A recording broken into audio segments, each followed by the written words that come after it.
incredible conversation there every day on the NBA. And one of the questions I heard a lot of recently was, what do I think about the MVP race?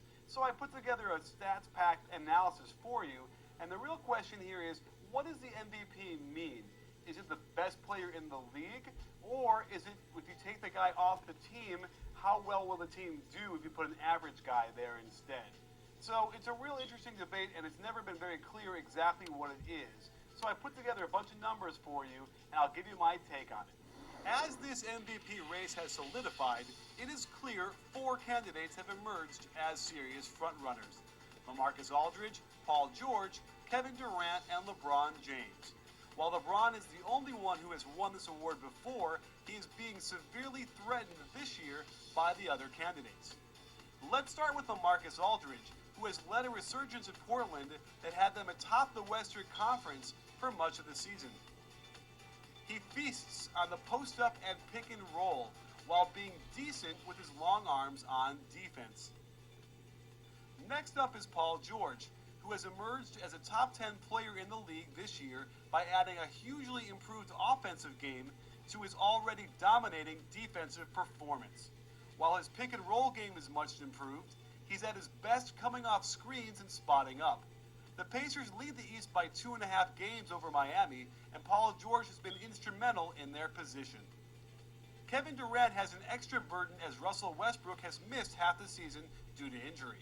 But he has been more than up to the task, posting crazy good numbers across the board, especially his true shooting percentage.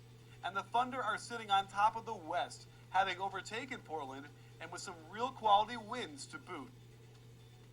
And then there's LeBron James, who could suffer from MVP voter fatigue. He's already won it 4 times, and let's face it, he's having another incredible year, but it's also clear the Heat as a team have coasted a bit, opening the door for a new batch of rivals. So, let's look at the deep stats and compare how these players match up. You can see that Synergy's overall ratings have Kevin Durant slightly ahead of LeBron James, and Kevin Durant leads in usage rate.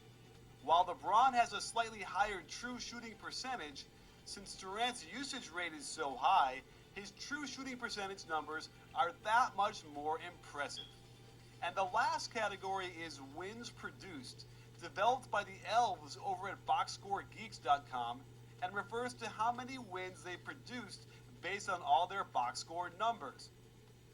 Looking at their other pace-adjusted deep stats, we see that Aldridge has the highest offensive rating, but it's George who is way out in front with his defensive rating, and as a result impresses me with his net rating, one of only 5 players in the league with a double-digit positive net rating.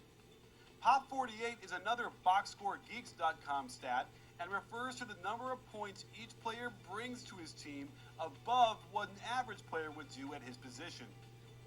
And finally, my favorite category is Nerd, something the folks at NumberFire.com have developed and refers to an estimate of how many games above or below 500 a league average team would win with that player as one of their starters.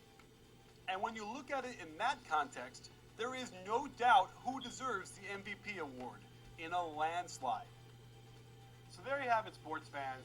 Even though LeBron James is having a great year and shooting really well, I don't think it's a doubt that Kevin Durant has really taken hold of the MVP race because, first of all, he's having a crazy year, and I predicted this as soon as Russell Westbrook was injured, he was going to go on an incredible run, and these numbers are incredible. Plus, they're winning. That's the other thing. They've overtaken both Portland and the Spurs to lead the Western Conference.